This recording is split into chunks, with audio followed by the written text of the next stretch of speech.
इसी बीच में दो तस्वीरें आपको दिखानी होंगी।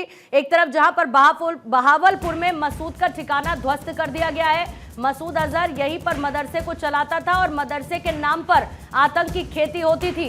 दोनों तस्वीरें इस वक्त हम आपको दिखा रहे हैं, यानी कि हमले के पहले और बाद का आलम आकांक्षा क्या है कि पहले आप देखेंगे तो ऐसा लगेगा कि यहाँ पर मस्जिद है, मतलब सब कुछ ठीक। अब इसी के नीचे स्ट्रैटेजिकली आप यहीं पर एक हेडक्वार्टर आतंक का चलाते हैं कि आपको ऊपर से देखने में तो सब कुछ ठीक लगे, लेकिन अंदर हम अपने ऑपरेशंस को और आतंकी गतिविधियों को अंजाम देते रहे।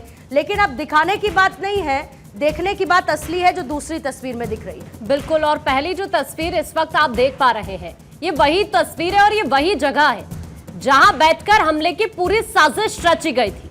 और अब इस जगह का हाल क्या है, ये दूसरी तस्वीर में आप देख पाएंगे। ये उन 9 ठिकानों में से एक तस्वीर है जहां पर लश्कर, जहां पर हिजबुल मुजाहिदीन, जहां पर जैश ए मोहम्मद के आतंकी पल रहे थे और यहीं बैठकर इन्होंने हमले की पूरी साजिश रची थी। और अब भारतीय सुरक्षा बलों ने इस तरह की कार्रवाई की कि यहां पर हालात किस तरह के हैं, दूसरी तस्वीर में आप देखिए। यहीं पर बैठकर साजिशें भारत के खिलाफ, कश्मीर के खिलाफ, भारत के लोगों के खिलाफ रची जाती थी और अब उसका अंजाम क्या हुआ है, ये आप तस्वीर देखिए। और भारत तो पहले ही कह चुका था कि आपने हमारे लोगों का खून बहाया है, हम ये कतई बर्दाश्त नहीं करेंगे। और आप ये भी समझिए कि ग्लोबली इस बात को अलग अलग राष्ट्रों के अध्यक्ष भी जानते थे।